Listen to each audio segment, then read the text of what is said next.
बेकसूर ही मारा गया। अब आपकी बारी। आज आप अपना पहला लक्ष्य भेद करेंगे। लीजिए राजे। आई साहब, सुबह सुबह इतना कठिन काम करने की क्या जरूरत है? अब तक तो हमारी आंखें भी ठीक से नहीं खुली हैं। अगर शेर बनना है तो शिकार करना तो सीखना होगा। चलिए आइए। आई साहब,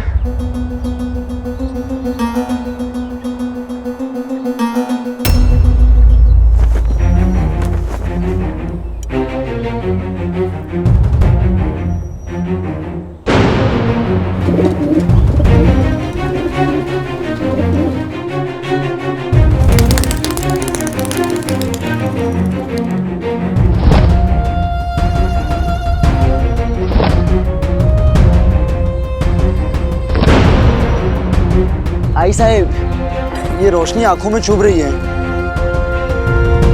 हम ये खेल कमरे के अंदर खेल सकते हैं? ये खेल नहीं है राजे, ये युद्ध का अभ्यास है। याद रखिए, युद्ध भूमि में रक्त उन्हीं का बहता है जो अभ्यास में अपना पसीना नहीं बहाते। चलिए ठीक से अभ्यास कीजिए, निशाना साधिए। निशाना साधने के लिए हम सिपाही और सेनापति को आदेश दे सकते हैं? आदेश सिर्फ तानाशाह देते हैं। आपको छत्रपति शिवाजी महाराज की तरह आदेश और प्रेरणा दोनों अपने प्रजा को देना है। जो प्रजा आपसे डरती है वो आपके सामने झुकती है, लेकिन जो प्रजा आपसे प्रेम करती है वो आपके लिए अपना सर भी कटा सकती है। इसलिए आपको अपनी प्रजा का प्रेम पाना है, उन्हें प्रेरणा देनी है। स्वयं तो हमें आदेश दे रही हैं और हमसे प्रेरणा दिलवाना चाहती हैं। कुछ कहा आपने? यदि हम एक पक्षी मार देंगे तब तो हमें जाने देंगी ना?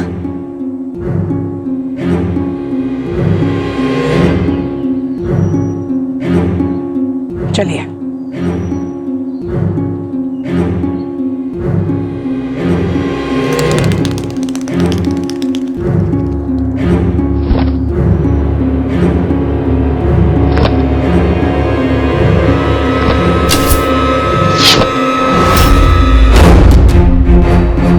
कोई बात नहीं, फिर से निशाना साधिए।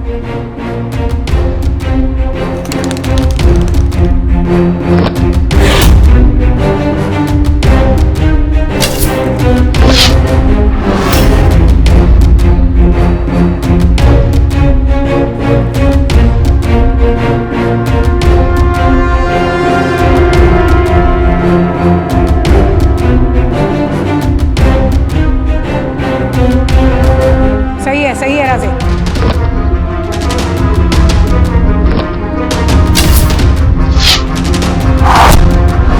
वाह महाराज, लग गया हमारा तीर। तीर नहीं राजे, तुक्का। युद्ध में आपको इतने मौके नहीं मिलेंगे, इसलिए आपका निशाना अचूक होना चाहिए। याद रखिए, आपको स्वराज की लड़ाई सिर्फ लड़नी नहीं है, जीतनी है। हो।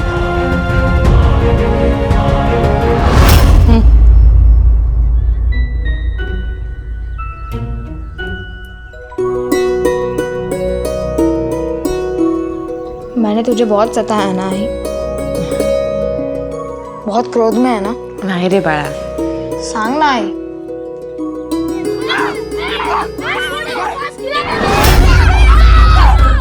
तू खाना खा ले, मैं देख के आती हूँ।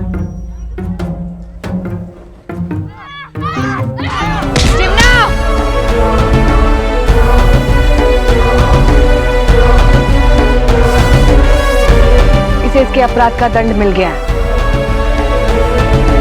जाने दे इसे।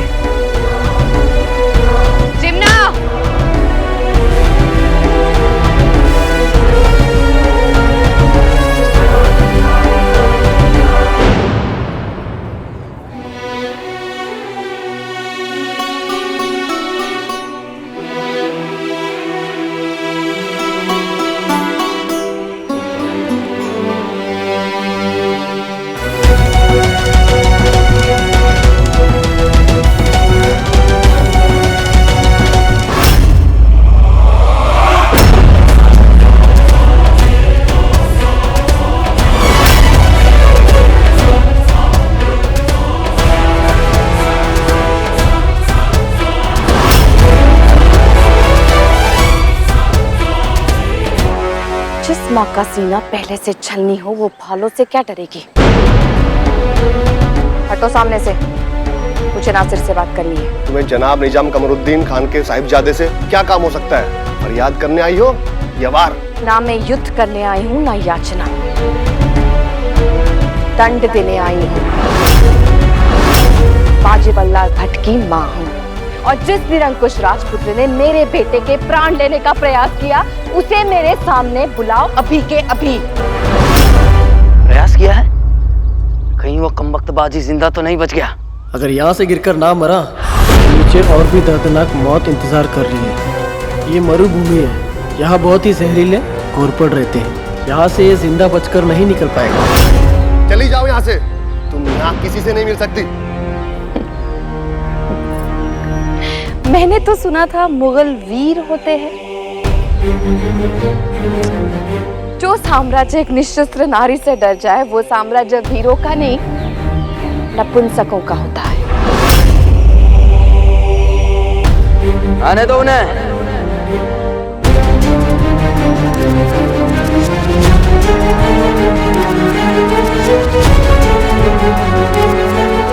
जाइए।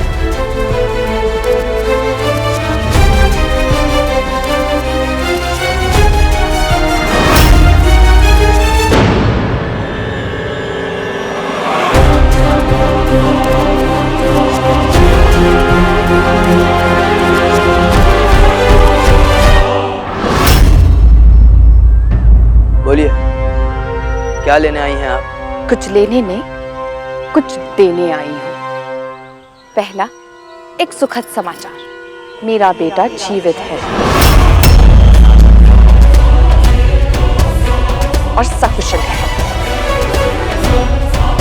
और दूसरा, एक उपहार जो तुझे तेरी आई को देना चाहिए था, लेकिन उसने दिया नहीं, तो अब वो शुभ कार्य मेरे हाथों से होगा।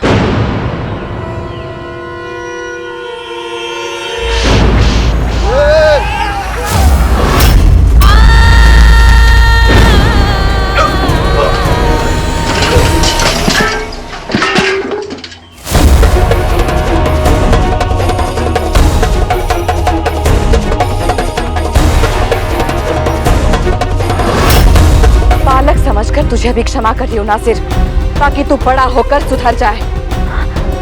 एक बात सुन ले, इस मिट्टी की संतानों की रगों में खून नहीं जुनून दौड़ता है। अगर तूने इस मिट्टी का सम्मान करना नहीं सीखा ना, तो याद रख, मराठी बड़े हट्टी होते हैं। जब हट पकड़ लेते तो शत्रु के प्राण लेकर ही वापस लौटते हैं। मेरा बाजी भी इसी मिट्टी की संतान है। अब तक तो उसे मेरी सौगंध थी, लेकिन अब याद रखना, इसके बाद तूने इस गांव में किसी की भी तरफ आंख उठा के भी देखा तो मैं मेरे बाजी को सौगंध से मुक्त कर दूंगी। मैं खुद उसे तैयार करूंगी, एक ऐसा हथियार बनाऊंगी जो सिर्फ तुझे नहीं, पूरे मुगल साम्राज्य को जड़ से हिला के रख देगा। याद रखना नासिर।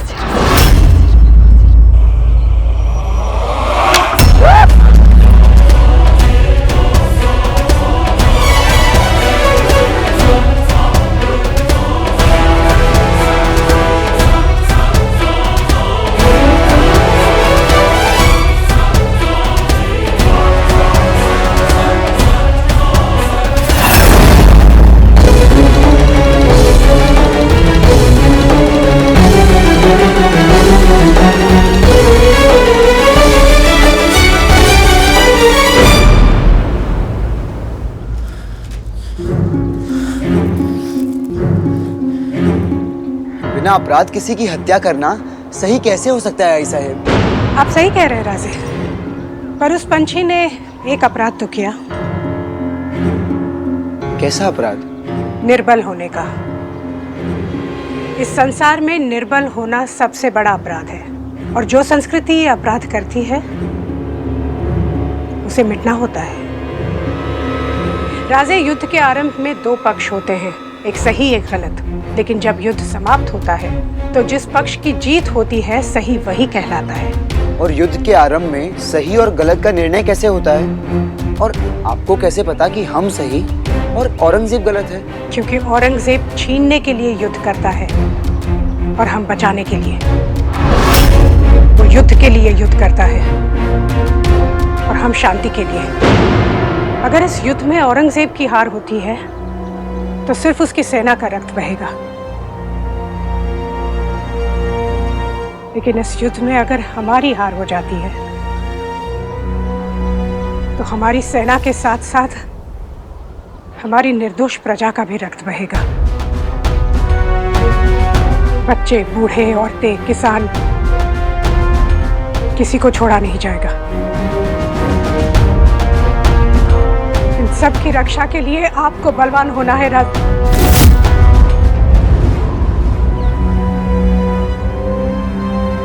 सेवक एकांत।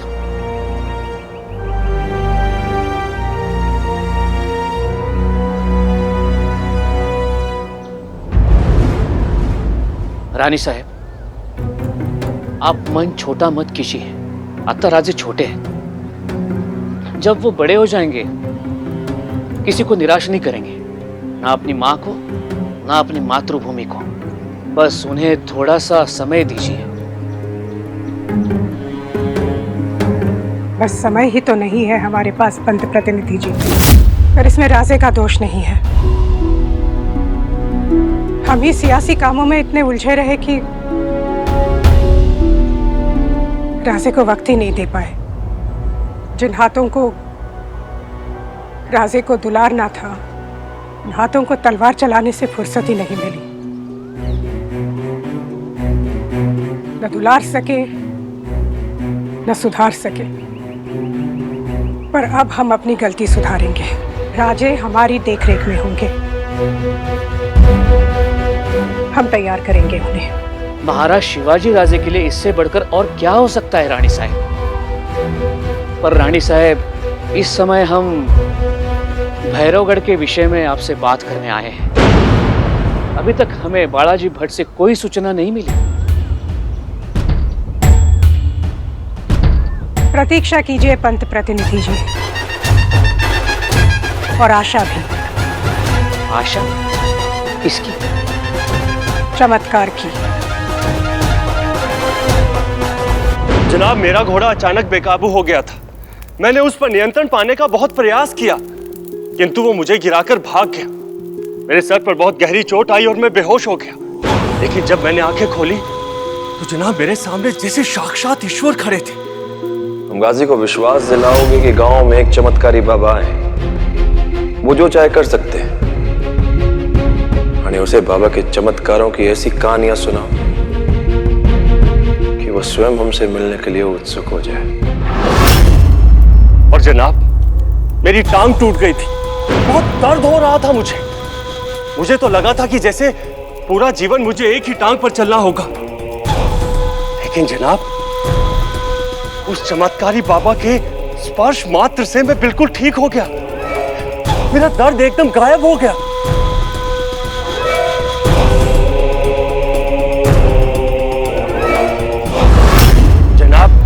मेरी आपसे सलाह है कि अगर आप अपने कष्ट के लिए उन बाबा से एक बार मिल लें तो, अगर आप चाहें तो जनाब। उस बाबा को कल बुला ला। बहुत बहुत धन्यवाद जनाब, बहुत बहुत धन्यवाद।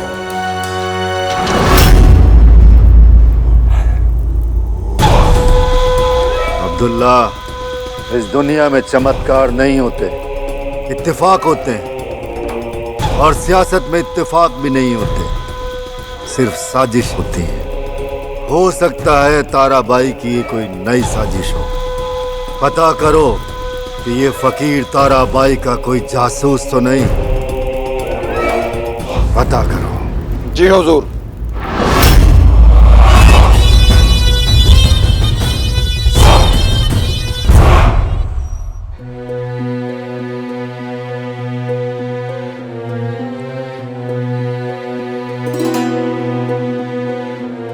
आई कहाँ चली गई?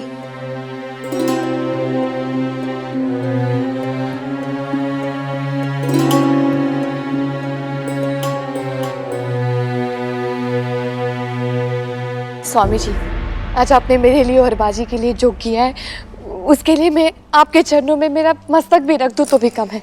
काश मैं आपके ऋण चुका सकती स्वामी जी। आप तो मेरे लिए ईश्वर से भी बढ़कर हैं। अरे नहीं नहीं, हमने कुछ नहीं किया है। आपके पुत्र की रक्षा आपके प्रेम और विश्वास ने की है। ये जानते हुए कि आपका पुत्र अल्पायु है, उसका जीवन काल छोटा है, आपने इस कटु सत्य को जिस विश्वास और सहजता के साथ स्वीकार किया है कि बाजी को पता चलना तो दूर, आप स्वयं ही भूल गई इस सत्य को।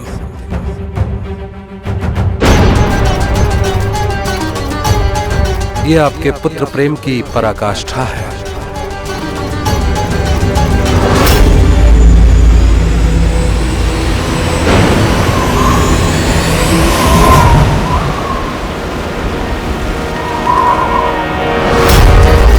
तू कम मखलिया, खुद यहाँ आकर हमारे जाल में फंस गया।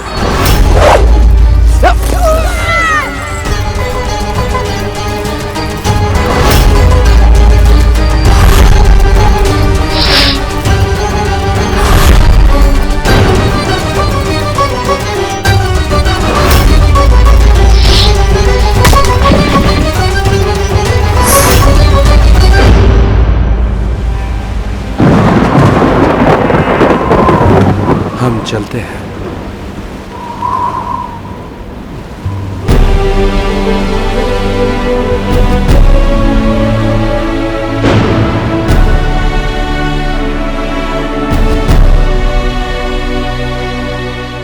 आपको क्या लगता है आपके सिद्ध पुरुष होने की बात पर गाजी ने विश्वास कर लिया होगा? पता नहीं, पर खतरा तो उठाना ही पड़ेगा। बालाजी, खतरों से खेलने का शौक आपको है, लेकिन एक बात स्मरण रहे, इस खेल का मूल्य प्राण देकर चुकाना पड़ सकता है। प्राण देकर भी अगर भैरवगढ़ मिल जाए तो ये सौदा सस्ता समझिएगा। समझने के लिए बचेंगे कहाँ बालाजी? अगर गाजी को पता चल गया कि हम तारा रानी साहब के वफादार हैं तो वो हमें तोप से बांध कर उड़वा देगा। बात तो आप सही कह रहे हैं, पर गाजी हमें मारे उससे पहले हम उसे मार दें तो।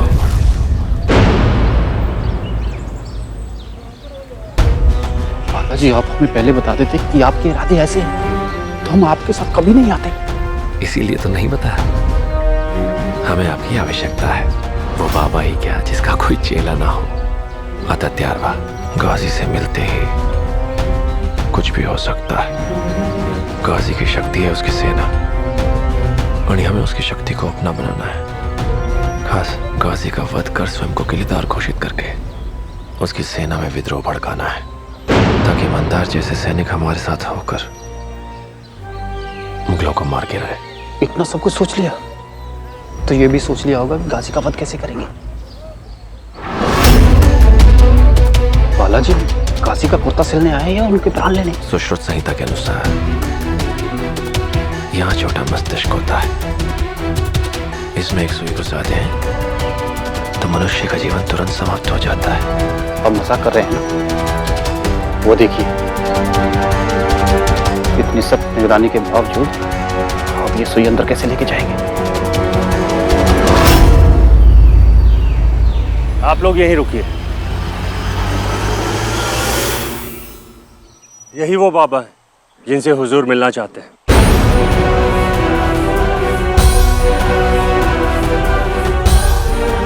मराठी चाहे तो उड़ती हुई चिड़िया के पाँव में मेहंदी लगा दे, उसे पता भी ना चले। तो ये छोटी सी सुई अंदर ले जाना कौन सी कोई बात है। बस जैसा हम कहें वैसा ही कीजिएगा। अरे पन क्या? तो तुम बाबा हो? टील डॉल से तो तुम एक सिपाही नजर आते हो।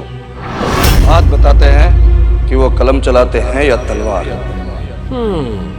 एक बार जो बंदा उसकी दिखाई हुई राह पर चल पड़े तो फिर ये बेमानी हो जाता है कि वो पहले किस राह पर चलता था।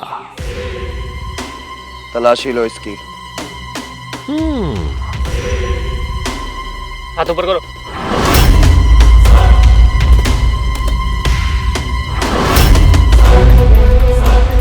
हाथ सीधा करो।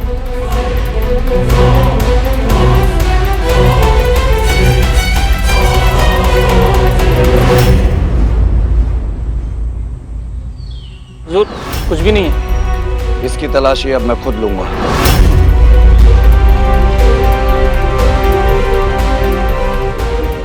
आ जाओ।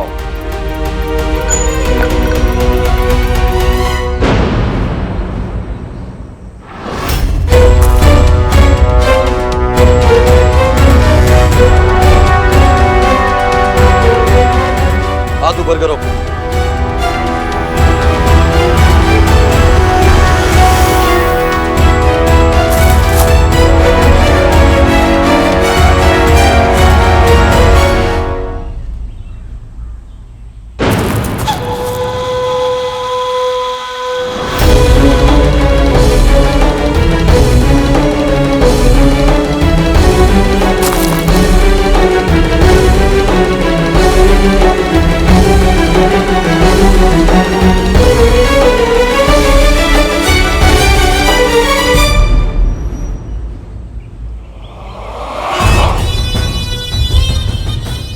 पीछे आओ हमारे।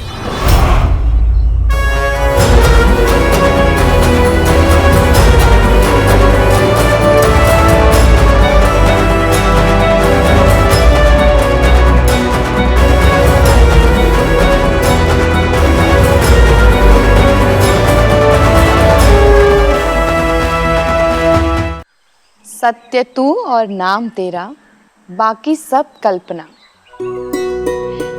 तेरे नाम मन में यूं रहे, रहे द्वार पे जो अल्पना। महादेव ने बड़ी कृपा की है बाजी तुझे वापस लौटा कर। पता है तुझे, तेरे बाबा ने और मैंने कई सारे सपने देखे हैं तेरे लिए। एक पल के लिए लगा था कि वो सपने कभी सच नहीं हो पाएंगे, मगर कहते हैं ना, मारने वाले से बचाने वाला बड़ा होता है। अगर तुम इतना ही बड़े हो तो मेरे आई बाबा को इतना दुख क्यों देते हो?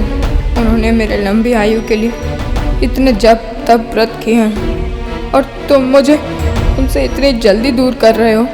तुम्हारे भी तो दो बेटे हैं, कोई कार्तिकेय जी और गणपति जी को तुमसे दूर करे तो अच्छा लगेगा महादेव।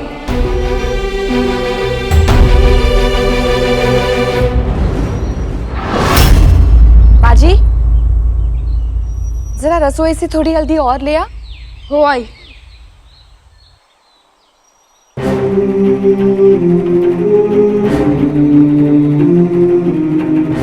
ये भीम की बच्ची को तो आई ने तेल लाने का काम दिया, तो वो भी हमें सौंप दिया। अब बताते हैं इसे। आपका पुत्र अल्पायु है, उसका जीवन काल छोटा है।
यहां से घुटनों के बल चलो।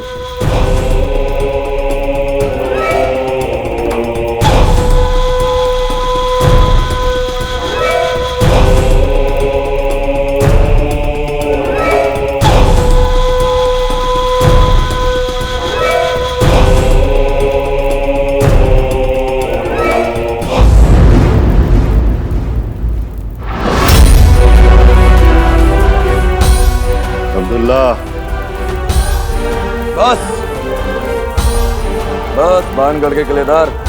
जनाब गाजी खान के इससे नजदीक कोई नहीं जा सकता।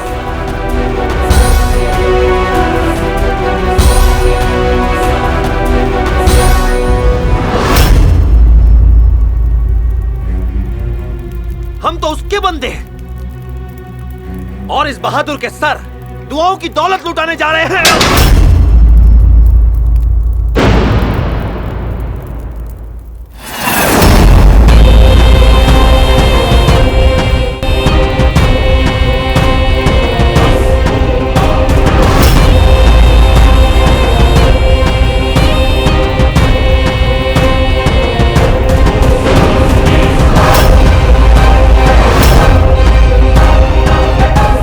हमारे सर दुआएं लुटाने से पहले तू अपने सर की फिक्र कर फकीर।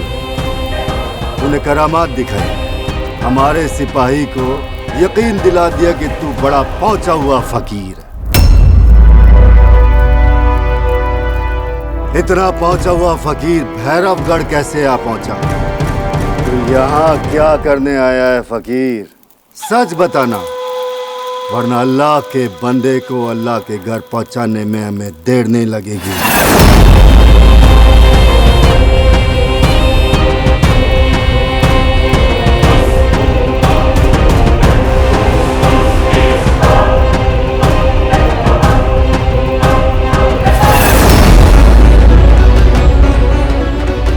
आपके पुत्र की रक्षा आपके प्रेम और विश्वास टिकी है, ये जानते हुए कि आपका पुत्र अल्पायु है, उसका जीवन काल छोटा है।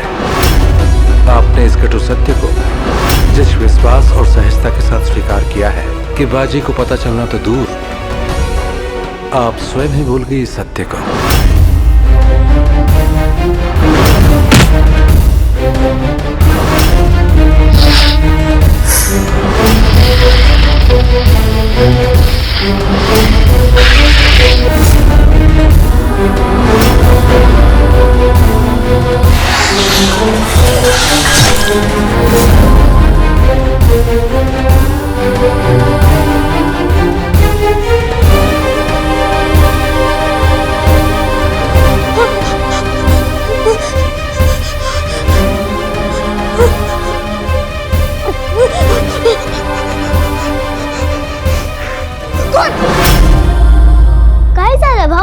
डर क्यों रहे हो?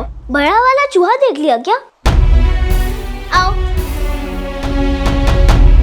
मेरे पीछे आओ, मैं उसे आई के चिमटे से डरा दूंगी। मैं नहीं डरा, वो तो मेरा स्वास्थ्य ठीक नहीं है। कहेगा तू यहाँ पे क्या कर रही है? अचार चाटने आई थी। इमली छोड़ दी ना तो अचार चाटने का मन करता है। भाऊ अचार निकाल दो ना। हाँ।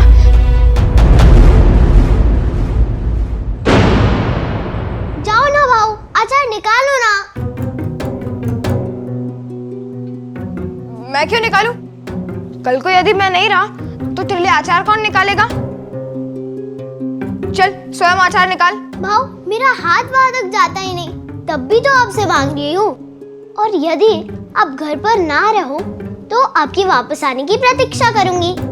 कभी वापस नहीं आऊं तो? ऐसा कैसा? आप चाहे गांव के बाहर वाले पीपल तक चले जाओ, फिर भी लौटकर तो घर आओगे ही। पर यदि मैं उस पीपल के पेड़ के आगे चला गया तो?